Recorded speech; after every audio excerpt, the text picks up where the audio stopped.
Friends, welcome to this episode. ನೋಡಿ, ಈಗೆಲ್ಲ ನಾನು ವಿಂಟರಲ್ಲಿ ಇಲ್ಲಿ ಬಂದಿರೋದ್ರಿಂದ ಅಡಿಕೆ ಎಲ್ಲ ಒಣಗಕ್ಕೆ ಹಾಕಿದ್ದಾರೆ. ಇವರ ಅಮ್ಮ ಕಟ್ಟಿಸಿದಂತಹ ಮನೆ ಇದು. ಬನ್ನಿ, ಹೇಗಿದೆ ಹಳ್ಳಿ ಮನೆ, ಹೇಗಿರ್ತಾ ಇದ್ವು ಆಗಿನ ಕಾಲದಲ್ಲಿ, ಎಷ್ಟು ತಂಪಾದ ವಾತಾವರಣದಲ್ಲಿ ಇವರೆಲ್ಲ ಬದುಕ್ತಾ ಇದ್ದರು ಅನ್ನೋದನ್ನು ನೋಡೋಣ. ನೋಡಿ, ಬೀಗದ ಮೇಲೆ ಬೀಗ ಹಾಕ್ತೀವಿ ಆದರೆ ಎಷ್ಟು ಸಿಂಪಲ್ಲಾಗಿ ನಾನು ಓಪನ್ ಮಾಡಿದೆ ಫ್ರೆಂಡ್ಸ್.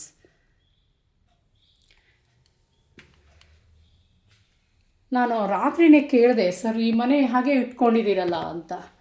ಆದರೆ ನಮ್ಮಮ್ಮ ಕಷ್ಟಪಟ್ಟು ಅವರು ಟೇಸ್ಟಿಗೆ ಸರಿಯಾಗಿ ಮನೆ ಕಟ್ಟಿಸಿದ್ರು. ಅಮ್ಮ ಈಗಿಲ್ಲ, ಹಾಗಾಗಿ ನಾನು ಆ ಮನೆಯನ್ನು ಹಾಗೆ ಇಟ್ಕೊಂಡಿದ್ದೀನಿ. ಅಮ್ಮ ಕಟ್ಟಿದ ಈ ಮನೆಯಿಂದನೇ ನಮ್ಮ ಅಕ್ಕ ತಂಗಿಯವರು, ನನ್ನ ಬ್ರದರಿಂದ ಹಿಡಿದು ಎಲ್ಲರೂ ಸುಖವಾಗಿ ಸಂತೋಷವಾಗಿ, ಕಷ್ಟ ಕಾಲ ಇದ್ದರೂ ಕೂಡ ಫೈನಾನ್ಷಿಯಲ್ ಕಷ್ಟ ಇತ್ತು, ಆದರೆ ಮಾನಸಿಕವಾಗಿ ತುಂಬ ಸಂತೋಷವಾಗಿ ನೆಮ್ಮದಿಯಾಗಿ ಇಲ್ಲೆಲ್ಲ ಜೀವನ ಮಾಡಿದ್ವಿ.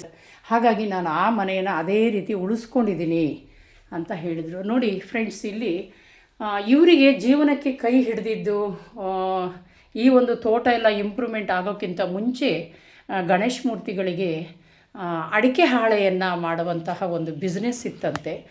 ಆ ಬಿಸ್ನೆಸ್ಸನ್ನು ಈಗ ಹೊಸದಾಗಿ ಖರೀದಿ ಮಾಡಿರುವಂತಹ ಈ ಒಂದು ಅಡಿಕೆ ಹಾಳೆ ಮಾಡುವಂತಹ ಈ ಯಂತ್ರವನ್ನು ಬಳಸ್ಕೊಂಡು ಕೆಲಸಗಾರ ಇಟ್ಕೊಂಡು ಅಡಿಕೆ ಹಾಳೆ, ಅಡಿಕೆ ಊಟದ ತಟ್ಟೆಗಳನ್ನು ತಯಾರು ಮಾಡ್ತಾರೆ ಇವರು. Wow, super! ಇದೇ ಕೆಲಸನೇ ಅವರಿಗೆ ಖುಷಿ ಕೊಟ್ಟಿದ್ದು ಮತ್ತು ಬದುಕನ್ನು ಕಟ್ಟಿಕೊಟ್ಟಿದ್ದು. ಇವರ ತಾಯಿ ಇದ್ದಾಗಲೂ ಕೂಡ ಈ ವೃತ್ತಿಯನ್ನು ಮಾಡ್ತಾಯಿದ್ರಂತೆ. ಹಾಗಾಗಿ ಆ ಒಂದು ಮನೆಯನ್ನು ಎಷ್ಟು ಸೆಂಟಿಮೆಂಟ್ ಇರುತ್ತೆ ನೋಡಿ ಫ್ರೆಂಡ್ಸ್, ನಿಜವಾಗ್ಲೂ ಖುಷಿಯಾಗುತ್ತೆ. ಯಾಕೆ ಗೊತ್ತಾ, ಅಮ್ಮ ಕಟ್ಟಿದ ಮನೆಯನ್ನು ಉಳಿಸ್ಕೋಬೇಕು, ಅದು ಐಡಲ್ ಆಗಿ ವೇಸ್ಟ್ ಆಗಬಾರ್ದು ಅಂತ ಸ್ವಲ್ಪ ದಿನ ಈ ವೃತ್ತಿಯನ್ನು ಬಿಟ್ಬಿಟ್ಟಿದ್ರಂತೆ. ಈ ಅಡಿಕೆ ತಟ್ಟೆ, ಇದೇ ರೊಟೀನು, ಇದನ್ನೇ ಮಾಡಬೇಕಲ್ಲ ಅಂತ.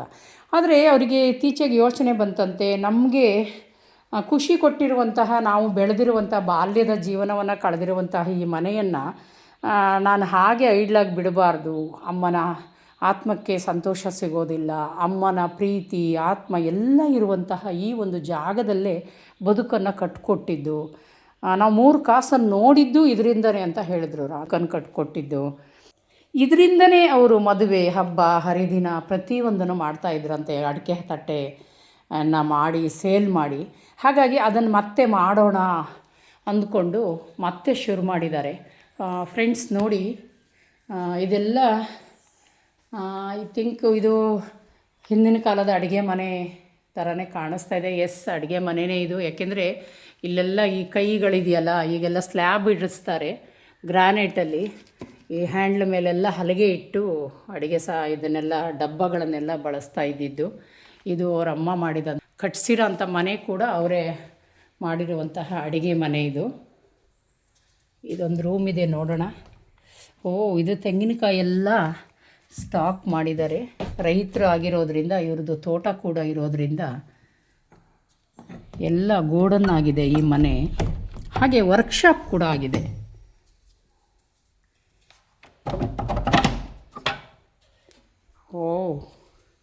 ಫ್ರೆಂಡ್ಸ್, ಇದು ಹಿತ್ತಲು ಬಾಗಿಲು ಅಂತೀವಿ ಹಳ್ಳಿಯಲ್ಲೆಲ್ಲ, ಹಿತ್ತಲು ಮನೆ. ಇದು ಒಂದು ತೋಟದ ಒಳಗೆ ಹೋಗಲಿಕ್ಕೆಲ್ಲ ಒಂದು ಸಣ್ಣದೊಂದು ಟಿಲ್ಲರ್ ಥರ ತಗೊಂಡಿದ್ದಾರೆ. ಮೇಡಮ್ ಫ್ರೆಂಡ್ಸ್, ಇದು ಸಾಕಷ್ಟು ತೋಟ ಇರೋರಿಗೆಲ್ಲ ಗೊತ್ತಿರುತ್ತೆ, ಇದ್ರ ಪರಿಚಯ ಇರುತ್ತೆ. ಇದು ಅಡಿಕೆ ಬೇಯಿಸುವ ಹಂಡೆ, ತಾಮ್ರದ ಹಂಡೆ. ಇದರಲ್ಲೇ ಅಡಿಕೆ ಬೇಯಿಸೋದು, ಮಲೆನಾಡಲ್ಲೆಲ್ಲ ಅಡಿಕೆ ಬೇಯಿಸೋ ಹಂಡೆ ಇದು. ಇಲ್ಲಿ ಬೆಂಕಿಯನ್ನು ಹಾಕುವಂಥದ್ದು. ನೋಡಿ ಫ್ರೆಂಡ್ಸ್, ಈಗ ತೋಟ ಇರೋರು ಎಲ್ಲ ಇದಕ್ಕೆ ಒಂದು ಟಿಪ್ಸ್ ಅಂಥೇಳಿ ಅಂದ್ಕೊಳ್ಳೋಣ. ಯಾಕೆ, ಅಡಿಕೆ ಸುಲಿದ ನಂತರ ಬರೋವಂಥ ಸಿಪ್ಪೆಯಿಂದನೇ ಬೆಂಕಿಯನ್ನು ರೆಡಿ ಮಾಡ್ಬೋದು. ಸಣ್ಣ ಸಣ್ಣ ಚಕ್ಕೆಗಳು, ಚೂರುಗಳು, ಏನಾದರೂ ಹೊಟ್ಟುಗಳೆಲ್ಲ ಇದ್ದರೆ ಇದರಿಂದನೇ ಅಡಿಕೆ ಬೇಯಲಿಕ್ಕೆ ಒಂದು ವ್ಯವಸ್ಥೆ ಮಾಡಿದರೆ. ಈ ರೀತಿ ಕಟ್ಟೆ ಇದೆಯಲ್ಲ ಫ್ರೆಂಡ್ಸ್, ಈ ಥರ ಕಟ್ಟೆ ಕಟ್ಟೋದ್ರಿಂದ ಏನಾಗುತ್ತೆ ಅಂದರೆ, ಅಡಿಕೆ ಸಿಪ್ಪೆಯನ್ನೇ ಒಣಗಿಸ್ಬಿಟ್ಟು ಅದರಿಂದನೇ ಅಡಿಕೆಯನ್ನು ಬೇಯಿಸ್ಬೋದು. ದೊಡ್ಡ ದೊಡ್ಡ ಮರನೇ ಕಡಿದು ಅಡಿಕೆ ಬೇಯಿಸಲಿಕ್ಕೆ ಕಟ್ಟಿಗೆಗಳನ್ನು ತಯಾರಿಸ್ಕೋಬೇಕು, ರಾಶಿ ಮಾಡ್ಕೋಬೇಕು ಅನ್ನೋ ಅವಶ್ಯಕತೆ ಇರೋದಿಲ್ಲ. ಈ ರೀತಿ ನೀವು ಕಟ್ಟೆ ಕಟ್ಕೊಂಡ್ಬಿಟ್ರೆ ಇಲ್ಲೇ ನೀವು ಬೆಂಕಿಯನ್ನು ಹಾಕಿ ಅಡಿಕೆಯನ್ನು ಬೇಯಿಸ್ಕೋಬಹುದು. ಇದೊಂದು ಒಳ್ಳೆ ಗುಡ್ ಟಿಪ್ಸ್ ಅಂಥೇಳಿ ಅಂದ್ಕೋತೀನಿ.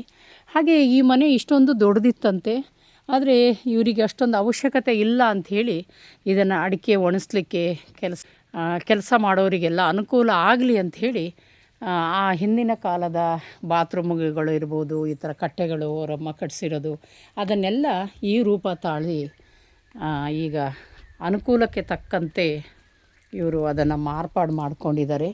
ನೋಡಿ, ಇವೆಲ್ಲ ನೀರು ನಿಲ್ಲಲಿಕ್ಕೆ ತೊಟ್ಟಿ, ಆಗಿನ ಕಾಲದ ತೊಟ್ಟಿಗಳು ಇವೆಲ್ಲ. Wow, super friends. ನೋಡಿ, ಬಹುಶಃ ಅವರು ಹಿಂದೆ ಬಳಸ್ತಾ ಇದ್ದಂಥ ಸ್ಕೂಟರು ಅನಿಸುತ್ತೆ. ಅವ್ರ ಮನೇಲಿ ಈಗ ಮಾರಿದೆ. ಆದರೆ ನೋಡಿ ಎಷ್ಟು ಖುಷಿ ಕೊಡುತ್ತೆ ಅಲ್ವಾ.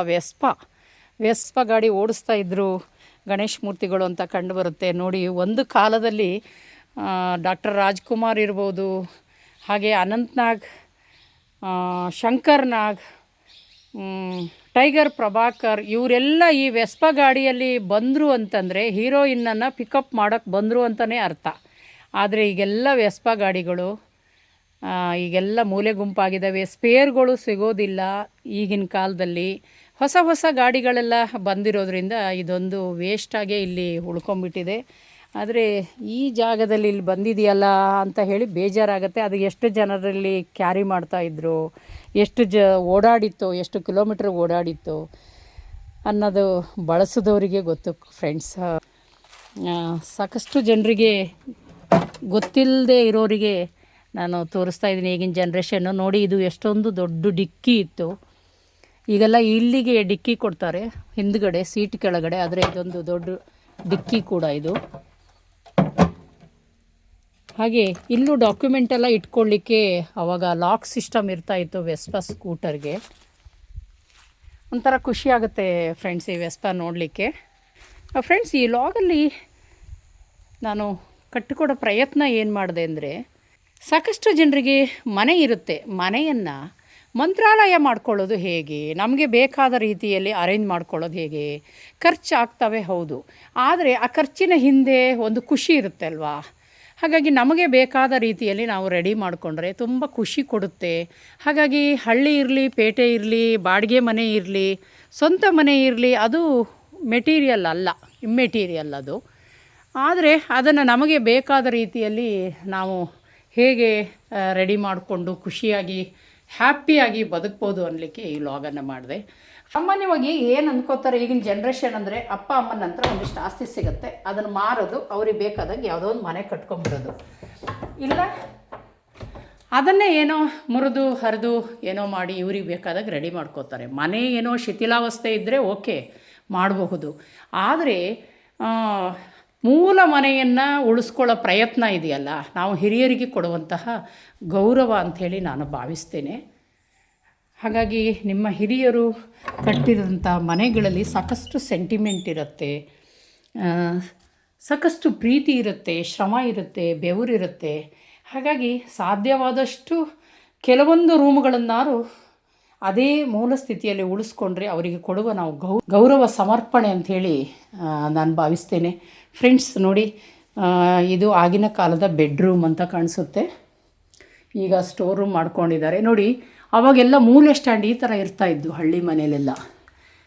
ಯಾವ ಕಾರ್ಪೆಂಟ್ರ್ ಮಾಡಿದರು, ಅವ್ರು ಎಲ್ಲಿ ಹೋದರು ಪಾಪ. ಇಲ್ಲಿ ನೋಡಿ, ಮೂಲೆ ಸ್ಟ್ಯಾಂಡು ಮರದಲ್ಲೇ ಮಾಡ್ತಾಯಿದ್ರು. ಈಗೆಲ್ಲ ಫೈಬರ್ ಸ್ಟ್ಯಾಂಡುಗಳು ಗ್ರ್ಯಾನೈಟಲ್ಲೆಲ್ಲ ಮಾಡಿಸ್ಕೋತಾರೆ.